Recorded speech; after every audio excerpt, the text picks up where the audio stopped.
പോലെ തന്നെ കഴിഞ്ഞ 5 വർഷക്കാലമായിട്ട് എന്റെ ഡ്രസ് പർച്ചേസിംഗിന് ഒരേ ഒരു ചോയ്സേ ഉള്ളൂ, നമ്മുടെ സ്വന്തം ലൈബ വെഡിങ് സെന്റർ.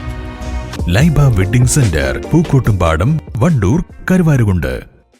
ശാന്തിയുടെയും സമാധാനത്തിന്റെയും സന്ദേശവുമായി ക്രൈസ്തവർ ക്രിസ്തുമസ് ആഘോഷിച്ചു. നിലമ്പൂർ മേഖലയിൽ ക്രിസ്തുമസ് ആഘോഷങ്ങൾ വർണ്ണാഭമായി. തിരുപ്പിറവി സന്ദേശവുമായി കരോൾ സംഘങ്ങൾ ഒരാഴ്ചയോളമായി സജീവമായിരുന്നു.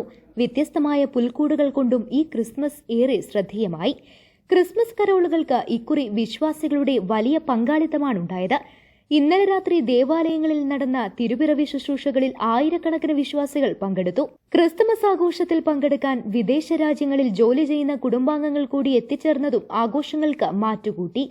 ജോലി തിരക്ക് മൂലവും അവധി കിട്ടാത്തതിനാലും പ്രവാസികളിൽ പലർക്കും എത്താൻ കഴിയാത്തതിന്റെ നേരിയ സങ്കടവും നിഴലിച്ചിരുന്നു. പരസ്പരം സ്നേഹവും സൌഹാർദ്ദവും പങ്കിട്ട് കേക്ക് മുറിച്ചും ഒന്നിച്ചിരുന്ന് ഭക്ഷണം കഴിച്ചുമായിരുന്നു ആഘോഷം. നിലമ്പൂർ ലിറ്റിൽ ഫ്ലവർ ഫെറോണ ദേവാലയത്തിലെ ക്രിസ്തുമസ് ശുശ്രൂഷകൾക്ക് ഫെറോണ വികാരി ഫാദർ ജെയ്സൺ കുഴിക്കണ്ടത്തിൽ നേതൃത്വം നൽകി. നിലമ്പൂർ ഇൻഫന്റ് ജീസസ് ദേവാലയത്തിൽ ഫാദർ ഡയനീഷ്യസ്, നിലമ്പൂർ ജോസ്ഗിരി മലങ്കര ദേവാലയത്തിൽ father Mathew Perumpallikunnel, Edivanna saint Thomas ദേവാലയത്തിൽ വികാരി ഫാദർ കുര്യാക്കോസ് കുമ്പക്കൽ, മണിമൂളി ക്രിസ്തുരാജ ഫെറോന ദേവാലയത്തിൽ ഫാദർ ബെന്നി മുദ്രക്കാലായിൽ, ഫാദർ ജെറിൻ പേഗയിൽ, മുണ്ടേരി മലങ്കര ദേവാലയത്തിൽ father Eldho Karikkombil, Erumamunda saint Mary's Malankara ദേവാലയത്തിൽ father Thomas മേനോക്കാട്ടിൽ, Uppada saint Paul's ദേവാലയത്തിൽ ഫാദർ എബ്രഹാം പതാക്കിൽ തുടങ്ങിയവർ നേതൃത്വം നൽകി. വീടുകളിലും ക്രിസ്തുമസ് ആഘോഷങ്ങൾ സംഘടിപ്പിച്ചിരുന്നു. News bureau, Nilambur.